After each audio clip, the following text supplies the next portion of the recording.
Hello friends, मैं ममता चौबे आज आप लोग के लिए एक सोहर गीत लेके आई हूँ। प्लीज़ सुने, अच्छा लगे तो लाइक सब्सक्राइब शेयर कमेंट जरूर करिएगा। तो शुरू करते हैं आज का गीत। मामा के लंबे लंबे पाता वाकी बिना झुरवेला होला से झुरवे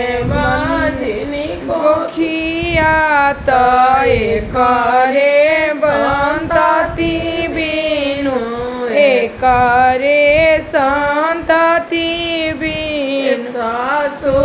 ऐसे झुरके बजनी तीरिया वाक्य एकरे सलक बिनु एकरे बलक बिनु मोतिया बैठली तू सासु सरवे गुणवे आगरी हो सासु एक अकिलिया बतला होरिलवा हमारा होई है होरिलवा हमारा होई तेनी भूखल रही हाय एकादशी द्वादशी में पारन रहना हो बउआ विधि से करिया आतावार संतति तोहरा होई है सोरिलवा तोहरा होई बउआ विधि से करिया आतावार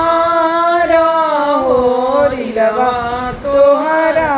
होई है होरिलवा तोहरा होई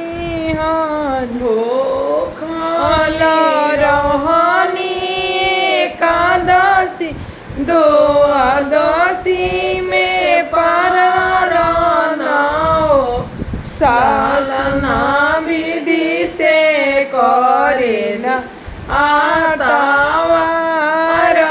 संतति फलवा पावेली संतति फलवा पावेली होचिया बैठली तू सासु सरवे गुणवे आगरी हो सासु तमसे करलू आतावार कैसे के बबुआ मैया कहे कैसे के बबुआ जी कहीं बोलो तोरे सिरावा के सिंदूर कहे न भारी काजरिया हो बहुआ जोड़े जोगे बड़ो तोरा हो रिलावा नाओ जी हबुआ मैया कहे नाओ जी बबुआ मैया कहीं हो बहुआ जुगे जुगे बड़ तोरा लाला नावा नाओ जी बबुआ जी कहीं नाओ जी बबुआ जी कहीं